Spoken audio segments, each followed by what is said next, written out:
What's your biggest turnoff? My biggest turnoff is facial hair. I always grow facial hair like right here and right here. It just always comes back. I don't know what to do. First time? Yeah, you? No, not my first time. Can I help you? I want one. Are they on Amazon? I'd like 10, please. Want flowers for Valentine's Day. We want cows. Green cows? Thank you. You're so sweet. Girls don't want flowers for Valentine's Day.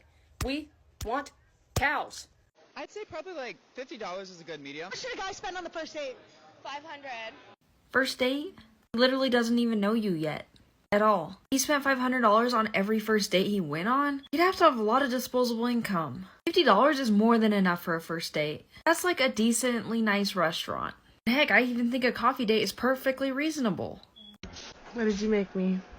It's a smoked brisket with barbecue sauce. Dang! That man's a winner. Treat him well. That looks better than McDonald's by like a landslide. The fact he was willing to put in the extra effort to make that for you says a ton about how much he loves you. But I personally don't understand how people can be single or like not go on a single date and over. Some people are just happy being single and they have no interest in going on dates. And there's a lot of men who can't get dates because online dating is close to impossible for men. Meeting in person is also difficult. They often get turned down and rejected. Women often have this unique privilege where they can go on as many dates as they want. You could go on one every day if you really wanted to. It wouldn't be that difficult for you. Because unfortunately, people cheat and they still love their partner. I'm never justifying it.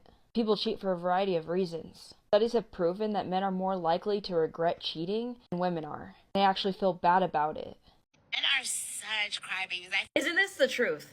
Because I've seen like 2 guys in my entire life cry. Yeah. Compared to the amount of women I've seen cry. It's not like we tell men that they have to keep in their feelings and they're not allowed to show emotion. Men aren't even allowed to cry, like... You think that's cruel? You're wasting their money? If they're smart, they won't fall for it. I agree with him, it's cruel. Just because you perceive someone as not being smart because they fell for your act, doesn't mean they deserve to be used or have their money taken from them. Does that mean any scam that someone falls for, they fell for it, they deserved it? Unfortunately, a lot of good, kind, loving men are the ones that fall into this. Because they genuinely think you're a good person. Wouldn't use them for drinks. That maybe you're showing genuine interest. Ugh. She never really says yes. She indirectly says no. Like, maybe later. Let me check my schedule. Now it's one thing she might actually be busy, but you'll know she's interested because she'll make a time for you. She'll tell you her schedule. She'll try to schedule something with you. If she makes no effort to do so, she's probably not interested. So Green Cowland is the name of my business. I illustrate coloring books and design t-shirts. And no, my hair is real. Like, you can even see my brown roots. It changes because I wash my hair and it gradually fades. So you're seeing different levels of color. I also sometimes post from my drafts, videos I was too scared to post before. So you'll see different colors there.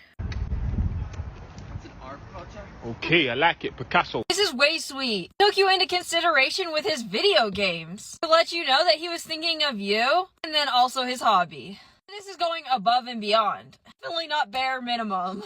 I have my 12 requirements on my future husband 12, list. okay. When I was thinning out my car. Let's read them. For one, must be okay with me being a workaholic. You like me taking you on vacation, so don't cry about me working for it. Number Okay, 2, fair. doesn't sleep around. I never have, so I'm not interested in them doing it too. Number 3, must make at least 75% of what I make. I am no longer interested in funding somebody else's lifestyle. Longer interested in coming home to somebody just sitting there when the whole house wasn't clean, wasn't done anything, and they didn't even work that day. Okay, Number fair. 4, must not be addicted to video games. Listen, we can play together, you can play on your own, but don't let it come before your own responsibilities to your home and our relationship. Number 5, must love concerts. Must be masculine. Number 7 is will salsa dance with me. He doesn't need to be good at it, he just needs to enjoy doing it. Okay, 8, fair, but enjoys oddly hanging out specific. with friends and going out. 9, must get along with my friends. 10, must love animals.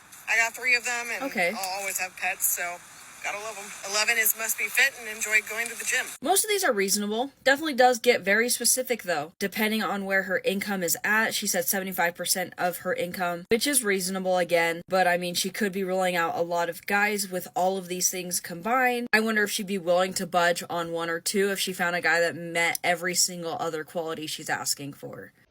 Yeah, I'm sorry. I mean, if you want to break up, cool, let's break up. Oh. This is the absolute best way to go about a breakup. It will make her second guess her decision so fast. Fortunately, when you beg or show that you're upset about it, she's likely to lose respect for you. It can be hard to get that back. A lot of times when a woman breaks up with a man, they already spent a lot of time thinking about it. Unless it's a heat of the moment kind of thing. Ultimately, there's not a whole lot that you can say to change her mind anyways. She'll have to come to that conclusion on her own. It won't happen in that moment.